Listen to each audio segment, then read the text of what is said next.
Wakil Ketua DPRD Provinsi Lampung sekaligus Bendahara PDI Perjuangan Lampung, Kostiana, menggelar sosialisasi pembinaan ideologi Pancasila dan wawasan kebangsaan (PIPWK) di Jalan Raden Saleh Raya, Kecamatan Kedaton, Kota Bandar Lampung, Sabtu, 29 November 2025. Kegiatan ini menghadirkan dua narasumber, yaitu Wadan Ramil Kedaton Kapten Armet Iwan Sudrajat dan Ken Setiawan. Acara ini juga dipadukan dengan kunjungan kerja anggota DPR RI Sudin, yang diwakili oleh staf ahlinya, Donald Harisihotang. Turut hadir dalam acara tersebut Kaling, Kapolsek Kedaton, Babinsa, dan Babin Kamtipmas. Kostiana menjelaskan bahwa PIPWK merupakan agenda rutin DPRD Provinsi Lampung untuk terus mengingatkan masyarakat agar menghayati dan mengamalkan Pancasila dalam kehidupan sehari-hari. Kapten Armet Iwan Sudrajat dalam paparannya menekankan pentingnya persatuan di tengah kemajemukan bangsa. Kita hidup di NKRI dengan masyarakat yang beragam suku, agama, dan ras. Semua diikat oleh kesepakatan bersama yaitu Pancasila. Kita ada fastabiqul khairat itu butuh berlomba-lomba dalam kebaikan.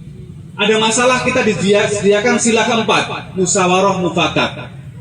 Dan insya Allah kalau dari 1 sampai ke 5 sampai ke 4 kita dapatkan, sila kelima pun kita dapatkan, yaitu keadilan sosial bagi seluruh rakyat Indonesia. Jadi kuncinya ada di sila pertama. Kita harus hidup berdampingan secara damai, guyup, dan rukun. Jangan sampai ada yang memecah belah kita, tegas Iwan yang juga menceritakan pengalamannya bertugas menjaga keamanan di Bali dan NTT. Sementara itu, narasumber kedua, Ken Setiawan, berbagi kisah masa kelamnya sebagai eks-pengikut paham radikal yang sempat anti-Pancasila. Kalau saya ingat, saya waktu di Jogja, ada jam khusus Pak, dari jam 6 sampai jam 8 itu jam belajar. Kalau untuk agama Islam, jam untuk belajar mengaji, dari maghrib sampai isya. Itu diterapkan di daerah Jogja.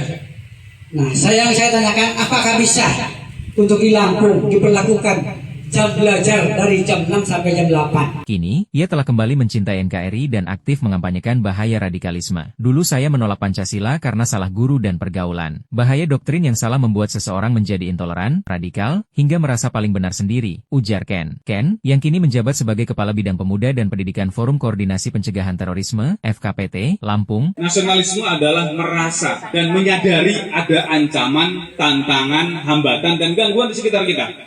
Menyoroti data Mabes Polri mengenai paparan radikalisme di dunia pendidikan. Ia mengajak masyarakat untuk memaknai sila pertama bukan hanya sebagai ritual agama, tetapi juga ikrar setia kepada Tuhan dan NKRI. Ia juga menekankan pentingnya kearifan lokal Lampung seperti Piil Senggiri, Nemui Nyimah, Nengah Nyapur, Sakai Sambayan, dan Bejuluk Beadek sebagai benteng Pancasila. Nasionalisme adalah menyadari adanya ancaman di sekitar kita. Ketika ada yang ingin merusak rumah kita, Indonesia. Bagi saya, bela negara bukan hanya tanggung jawab aparat saja, tapi tanggung jawab kita bersama untuk berbuat sesuai bidang yang kita bisa. Kita punya tanggung jawab untuk membelanya. Bela negara bukan hanya tanggung jawab aparat, tetapi tanggung jawab kita semua sesuai bidang masing-masing, tutup Ken Setiawan.